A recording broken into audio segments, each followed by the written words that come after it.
రాష్ట్ర కమిటీ మీద. రాష్ట్ర కమిటీ అంట ఇది సికింద్రాబాద్ పార్లమెంట్ కు సంబంధించిన కమిటీ అంటుండు. చెప్తే సిగ్గుపోతుంది. 3 సార్లు గెలిచిన వ్యక్తి సికింద్రాబాద్ సంబంధించిందా లేదా రాష్ట్రానికి సంబంధించిందా, ఇందులో ఏ విధంగా ఎటువంటి వాళ్ళు ఉన్నారు అనేది ఒక్కసారి ఆ కమిటీని చదివి తెలుసుకోవాలి. గోషామాల్ కార్యకర్తలకు చోటే లేదా, ఇది సికింద్రాబాద్ కు సంబంధించిన కమిటీ లాగా ఉంది. అసలు ఎవరిని ఉద్దేశం పెట్టుకొని మీరు అంటున్నారు సికింద్రాబాద్ కమిటీ అని?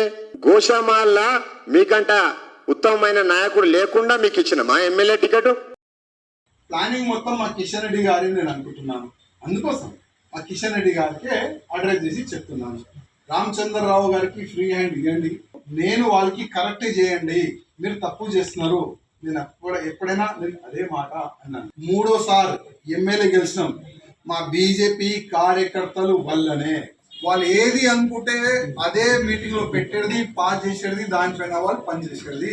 ఇప్పుడు కూడా అదే జరుగుతుంది. అసలు ఇది రామచంద్రరావు గారు వేసిన కమిటీయా లేక మా కిషన్ రెడ్డి గారి ఆదేశం పైన కమిటీ చేసినారా? కమిటీతోని మీరు గవర్నమెంట్ ఫామ్ చేస్తారా వచ్చే ఎన్నికల్లో? పార్టీని సర్వనాశం చేయడానికి కుట్రలు చేస్తున్నారు. రామచంద్రరావు గారు మంచి మనిషి, కానీ పాపం రబ్బర్ స్టాంప్ అయిపోయింది.